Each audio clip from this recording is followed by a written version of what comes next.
Olá, querido amigo da TV Novo Tempo e da internet que acompanha o programa Revivados por Sua Palavra. Mais uma vez nos encontramos para conversar sobre a Palavra de Deus. Hoje vamos para Jeremias 47. Bem, eu gostaria de lembrar você de que você tem a oportunidade de promover, divulgar a Bíblia através da internet. Você pode usar a hashtag RPSP e divulgar no Twitter, no Facebook, na sua rede social preferida. Por falar em rede social, siga a gente, PR Evandro Fávero, no Instagram, no Facebook ou no Twitter, e ali a gente sempre coloca alguma mensagem relativa à Palavra de Deus. Eu quero também lembrar você de que você pode visitar o site novotempo.com, onde você tem ali todas as mensagens, programas da TV Novo Tempo. Você pode solicitar um estudo da Bíblia e a Novo Tempo vai enviar para você gratuitamente, ok? Você também pode acessar não só a TV, como também a Rádio Novo Tempo ao vivo ali por esse site.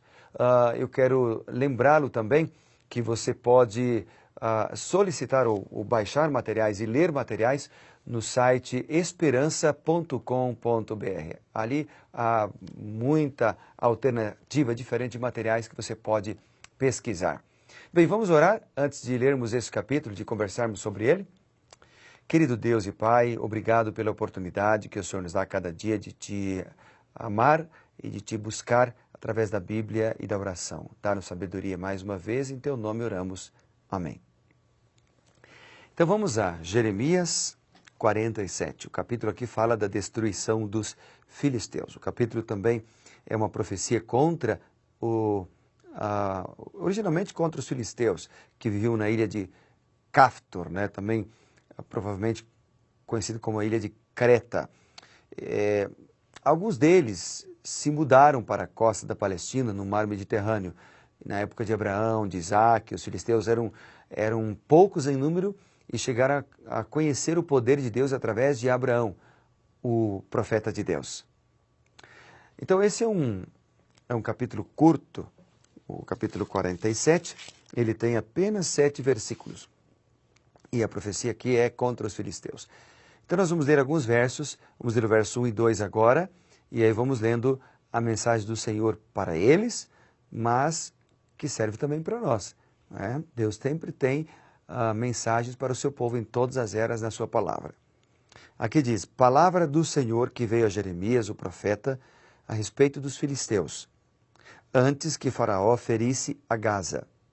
Olha, só no verso 1 aqui eu já fico tocado por saber que Deus se importa com seus filhos e Ele dá uma palavra de orientação, às vezes de juízo, às vezes de conselhos para o seu povo, para que o seu povo tome decisões certas. O verso 2 diz, assim diz o Senhor. Muita gente vive com assim diz a imprensa, ou assim diz um amigo, ou assim diz a tradição dos pais. Mas nós somos desafiados ao ler Jeremias, ou ler a Bíblia, e agora mais uma vez, a viver de acordo com o assim diz o Senhor. Deus tem planos para nós e Ele o revela na Bíblia Sagrada.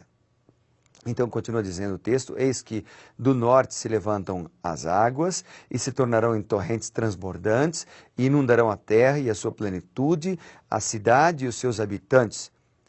Clamarão os homens e todos os moradores da terra se lamentarão. Então a metáfora de águas que se levantam, ela está presente. Não só aqui em Jeremias, mas também em Isaías, no capítulo 8, verso 7, 8, em Isaías 28. E elas fazem referência ao exército assírio. Aqui, o inimigo é a Babilônia. Você pode ver logo no início de Jeremias capítulo 1, por exemplo, menciona isso, Jeremias 4, Jeremias 6, Jeremias 25, faz essa inferência aí sobre o inimigo babilônico. A torrente transbordante, destruidora do Nilo, do rio, não do rio Nilo, mas do rio Eufrates, e aqui é mais típico do rio Eufrates, né, do norte, do que das enchentes do Nilo. elas traziam nutrientes benéficos para o Vale Fértil. E por isso ele é usado aqui como uma ilustração. Depois temos o verso 3 e 4. O verso 3 e 4, por exemplo, diz o seguinte: ao ruído estrepitoso, ou seja, forte, das unhas de seus fortes cavalos, ao barulho dos seus carros, ao estrondo das suas rodas. Os pais não atendem aos filhos por se afrouxarem as suas mãos. Verso 4. Por causa do dia que vem para destruir a todos os filisteus, para cortar de Tiro e Sidão todo o resto que os socorra, porque o Senhor destruirá os filisteus, o resto de Caftor, da terra do mar. É uma linguagem que às vezes pode parecer um pouquinho árida, mas ela aqui fala da fraqueza das mãos e descreve o terror sentido pelos pais ao abandonarem os seus filhos durante a fuga. Porque lembre-se que está falando de uma profecia contra os filisteus. Então no verso 5, por exemplo, sobreveio calvície a Gaza, Asquelão será reduzida a silêncio, com o resto do seu vale, até quando vós as retalhareis? Então, aqui filisteus e fenícios são associados por meio de sua origem entre os povos do mar, que vieram de longe das ilhas dos mares Mediterrâneo e Egeu até as planícies da Palestina. Caftor é identificada aqui com Creta, e Tiro e Sidom, ou Sidom, eram os maiores portos fenícios. Gaza e Asquelon foram as últimas fortalezas a sucumbir, juntamente com Asdod, que não é mencionada no capítulo. Aqui fala de calvície, né? Nós lemos no verso 5. Raspar a cabeça e autoflagelar-se eram costumes realizados para lamentar os mortos e eram proibidos em Israel. Depois temos o verso 7. O verso 7 diz assim: como podes estar quieta se o Senhor te deu ordem? E ele continua fazendo uma pergunta, diz assim, uma afirmação, aliás: contra Asquelon e contra as bordas do mar é para onde ele se dirige. Então a ilustração da espada do Senhor é utilizada para descrever o julgamento divino. Há vários capítulos da Bíblia que falam sobre Jeremias 12, Jeremias 46, por exemplo. Agora, depois que os israelitas saíram do Egito e se estabeleceram na terra de Canaã, os filisteus tinham crescido muito. Muitos dos vários povos do mar também haviam se mudado para a costa oriental do mar Mediterrâneo. Alguns deles invadiram a Ásia Menor, destruíram o Império Hitita. E outro grande grupo desses povos do mar tentou invadir o Egito. Ou seja, uma vez que a defesa egípcia era muito forte nessa época, e eles desistiram e se juntaram aos filisteus, que já estavam estabelecidos na Palestina, poderia se perguntar o seguinte: qual era a esperança? No momento do estabelecimento dos israelitas na terra de Canaã, os filisteus já tinham estabelecido 5 cidades-estados de acordo com o modo grego de formar cidades. Essas 5 cidades tinham seus próprios governantes. E quando a arca de Deus foi capturada pelos filisteus, você lembra, a Bíblia menciona, houve em Samuel, 1 Samuel 5 e 6, houve vários acontecimentos milagrosos entre eles, né? Deus lhes deu provas suficientes para que crescem nele quando guiou as 2 vacas que puxavam o carro com a arca para percorrer o caminho até a cidade de Bet-Semes.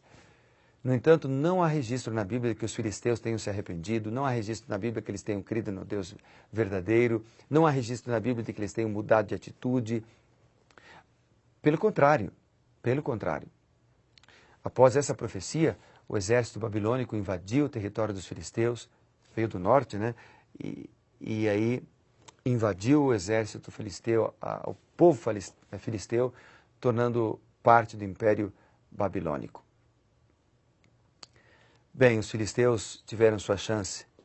Eles viram o Deus verdadeiro, viram milagres do Deus verdadeiro, eles ouviram falar do Deus verdadeiro, eles provaram do Deus verdadeiro, mas não aceitaram o Deus verdadeiro.